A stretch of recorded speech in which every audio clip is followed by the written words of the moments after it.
Hey Jim, I have a question. I was talking to Bobby Fulton a few months back, and this is kind of common, but Bobby said or common knowledge. A lot of people have talked about this. Bobby said that the first few Smoky Mountain tapings were actually shows of his, and JYD was on them. Now Bobby claimed that Rick Rubin didn't want JYD on Smoky Mountain TV, which is common knowledge at this point.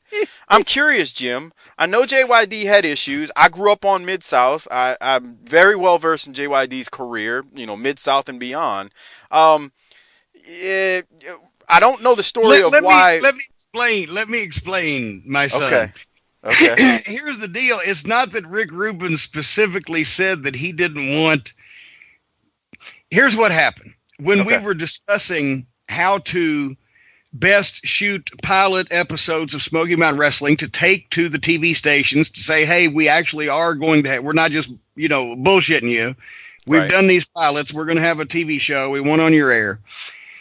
I found out that Bobby was running, because he asked me and Stan to be on the show, was running the Greenville Memorial Auditorium in Greenville, South Carolina. He had found a sponsor that lined him up with a couple or three, decent sized arenas, and he was booking guys that he had booked Orndorff. That's when I found out Paul was taking bookings, and he was reasonable. I'll tell you, after 20 something years, you get Paul for $500. And JYD was $500 also. That level of star, ex WWF or WCW or whatever, that was the pay structure in the early 90s on independent shows a lot of time. right.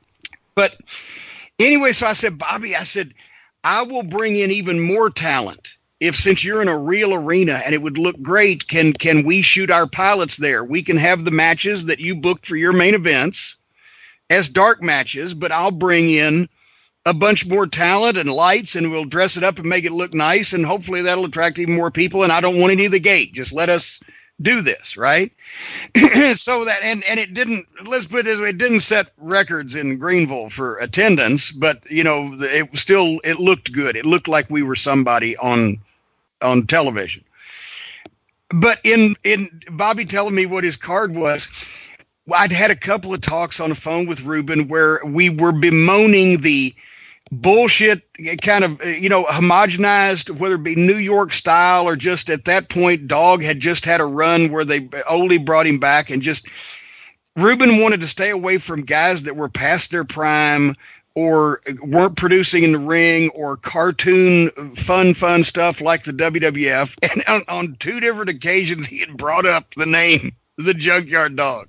So he specifically said dog at that point. Okay. But this was we were not talking about using Dog. He just abstract out of the air. But I told Bobby, I said, I can't fucking spend this guy's money and shoot him 2 fucking television pilots and have one of the people he specifically bemoaned as being the fat, lazy wrestlers that don't fucking hit hard anymore.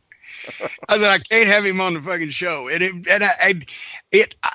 I like Dog, but at the time, honestly, he wasn't in shape and he wasn't motivated, and everybody knows that. But, Rubin was looking more for the kind of Southern hit hard, fucking move fast, high spots, fire and brimstone promo, real emotion, animosity, instead of another rule I just made, and it actually ticked off. Of course, he's got over it in the intervening 25 years, but Danny Davis, no face paint.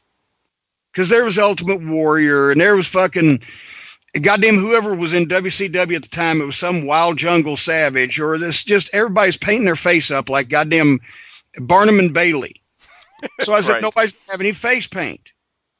And then at that time, Danny was doing the nightmare thing, but they dropped the mask and he painted his face to the stars and everything. And it got over in Continental and in that area. But I just said, I made a rule. I don't want to do that. So anyway, but that was, that was nothing personal against JYD, but I couldn't produce these pilots and send them back to California and have the guy on that he had specifically talked about. So, that's, and I never knew that I didn't know I was going to have to turn down JYD. He was in a dark match that night. We just didn't shoot it. Right. That's what. That's what Bobby was saying. I just didn't know the reasoning. I found it funny because I remember Bobby telling me, he goes, He specifically said no to JYD, and I had no. I knew JYD had some problem. I don't say problems, but obviously he was getting out of shape or Well, was no, out of shape and whatnot. it wasn't, and it wasn't even anything as far as we were worried about it professionalism or whether he was going to show up or anything like that. And honestly, when Dog walked in, he saw because we flew a truss of lights, so it looked real good, and and all this stuff. Dog said, "You guys are serious, didn't you?"